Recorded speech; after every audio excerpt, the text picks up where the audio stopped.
ശബരിമലയിലെ ദ്വാരപാലക ശില്പം പീഠം കാണാതായി എന്ന് ഉണ്ണികൃഷ്ണൻ പോറ്റിയാണ് ആരോപണം ഉന്നയിച്ചിട്ടുള്ളത്.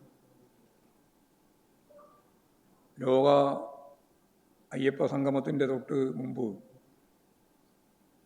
അത് അലങ്കോലപ്പെടുത്താൻ സാധിക്കത്തക്ക രീതിയിലുള്ളൊരു ഊഹാപോഹം എന്ന നിലയിലാണത് പ്രചരിപ്പിക്കപ്പെട്ടത്.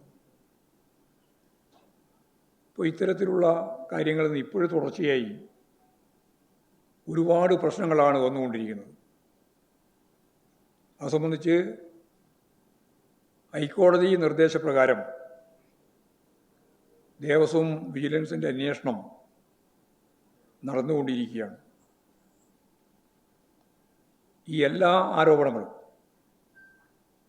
ഒന്നൊഴിയാതെ ഫലപ്രദമായ ഏജൻസിയെ ഉപയോഗപ്പെടുത്തി അന്വേഷിക്കണം എന്നാണ് ഞങ്ങൾക്ക് ഇത് സംബന്ധിച്ച് പറയാനുള്ളത്. ആരാണോ ഇതിൻ്റെ ഉത്തരവാദികൾ എന്നുള്ളവരെ കണ്ടെത്തുന്നതിന് വേണ്ടിയുള്ള ഫലപ്രദമായ അന്വേഷണം നടക്കട്ടെ എന്നാണ് CPMൻ്റെ അഭിപ്രായം. ആരെയും സംരക്ഷിക്കാനോ ആരുടെയെങ്കിലും സംരക്ഷണം ഏറ്റെടുക്കാനോ CPM ഇല്ല.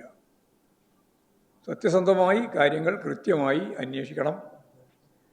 ഇടതുപക്ഷ ജനാധിപത്യ മുന്നണി ഗവൺമെൻറ്റിന് ഇതിൻ്റെ ഭാഗമായിട്ടൊരു നയാ പൈസയുടെയും കാര്യം കിട്ടേണ്ടതില്ല. CPMനെ സംബന്ധിച്ച് ഞാൻ പ്രത്യേകിച്ച് പറയുകയും വേണ്ട. അപ്പോൾ ഫലപ്രദമായ അന്വേഷണം ഇതിൻ്റെ ഭാഗമായിട്ട് നടക്കണം എന്ന് തന്നെയാണ് പറയാനുള്ളത്. ഈ പരാതി തന്നെ ഉന്നയിച്ചിട്ടുള്ള ഉണ്ണികൃഷ്ണൻ പോറ്റി നടത്തിക്കൊണ്ടിരിക്കുന്ന നിരവധിയായ ചെയ്തികളെപ്പറ്റിയാണ് ഇപ്പോൾ നമ്മൾ വാർത്താമാധ്യമങ്ങളിലൂടെ കണ്ടുകൊണ്ടിരിക്കുന്നത്. എല്ലാം അന്വേഷിക്കുന്ന നില സ്വീകരിക്കണമെന്നാണ് അത് സംബന്ധിച്ച് പറയാനുള്ളത്.